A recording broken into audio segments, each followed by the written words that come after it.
Hey y'all, how are y'all doing out there? Well, this is a review, just a quick little chit chat about the sequel to Coming to America.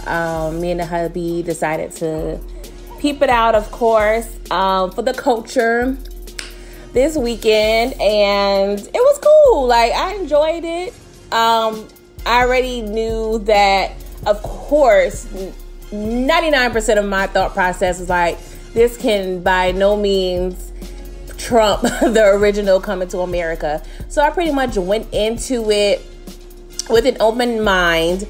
And I kind of had to separate the two in a sense. I couldn't necessarily think of it as a sequel, more so kind of like an extension, reboot-ish type of situation.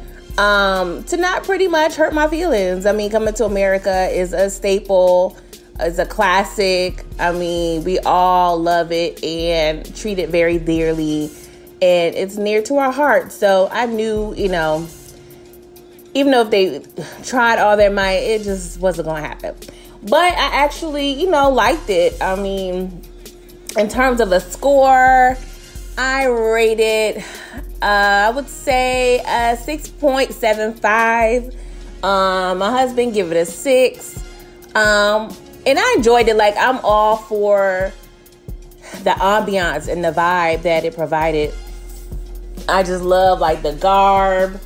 I mean, I just love seeing just African American people just dressed down to the nines. Like, I love the jewels and the fabrics and just all the colors, all the just vibrant colors. I just absolutely love it.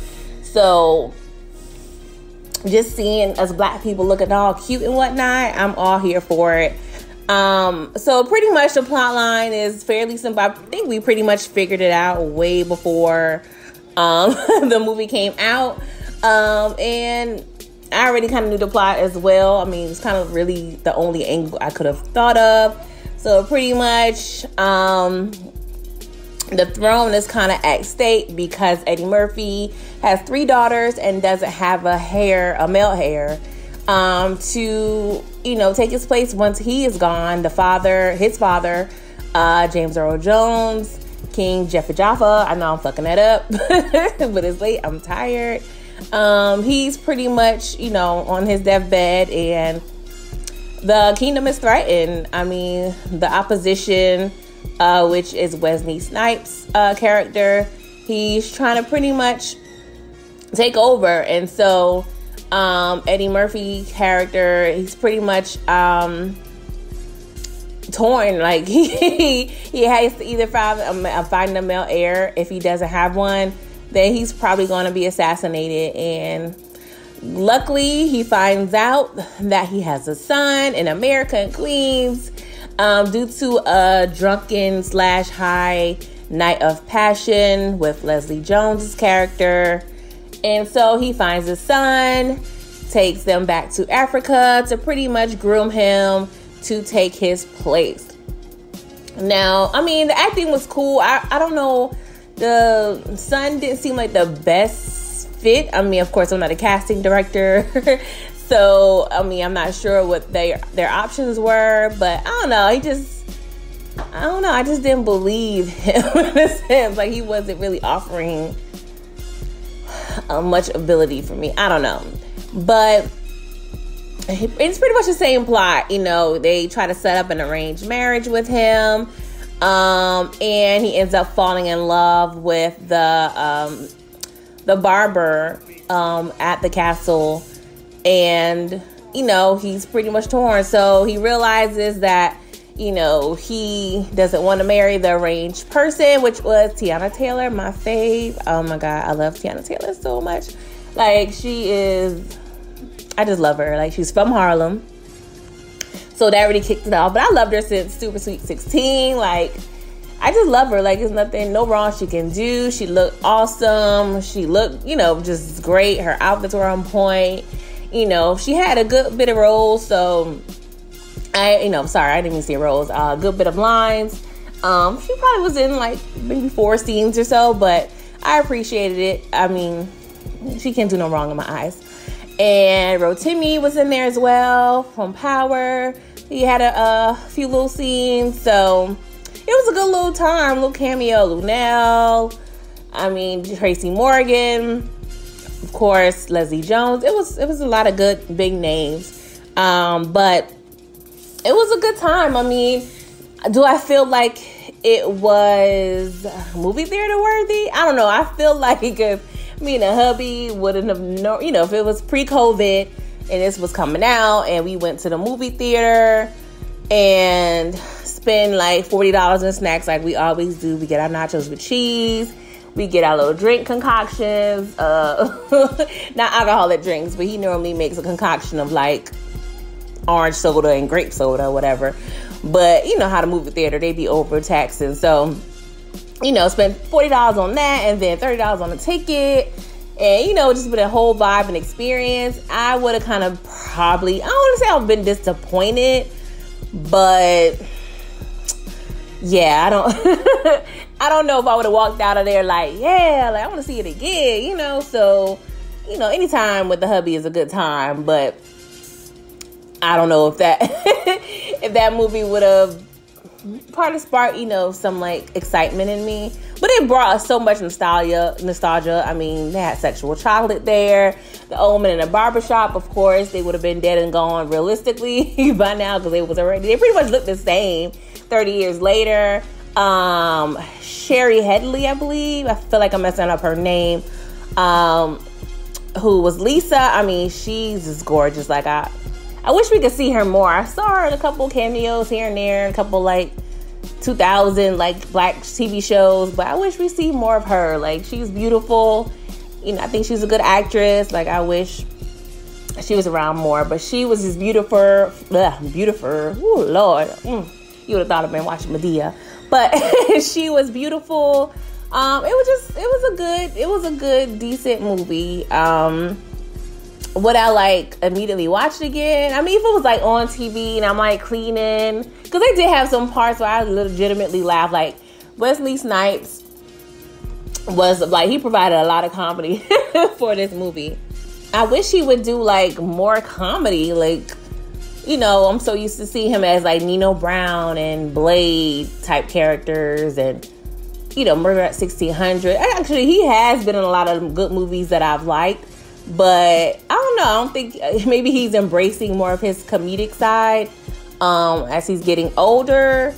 Maybe that was probably an insecurity of his. I don't know. I'm all up in this man's mind, his pretend mind. So who knows why he didn't kind of go in that field. And, he had little funny lines in certain roles, of course, like White Man Can't Jump. But I don't know. I feel like he has a lane there. Like I wanted to see more Eddie Murphy. More Wesley Snipes in the movie. He had a good bit of roles. A good bit of lines and scenes. But I don't know. I just liked him in the dynamic of Eddie Murphy. Eddie Murphy is just one of those timeless comedians where he could be by himself. He could be with anybody. Like the chemistry is gonna be there. Like with him and Martin in Life.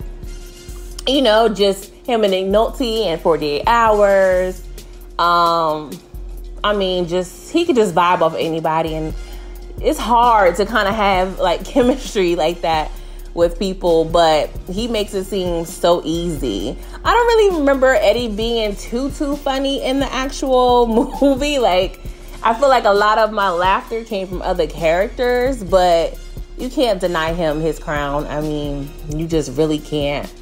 But it was a decent movie. I would just check it out. Don't put too much emphasis and stress on it. Just, go in it with an open mind and an open heart and an open ear. And, I don't know how long it was. It wasn't like 2 hours long. Probably an hour and like 40 minutes.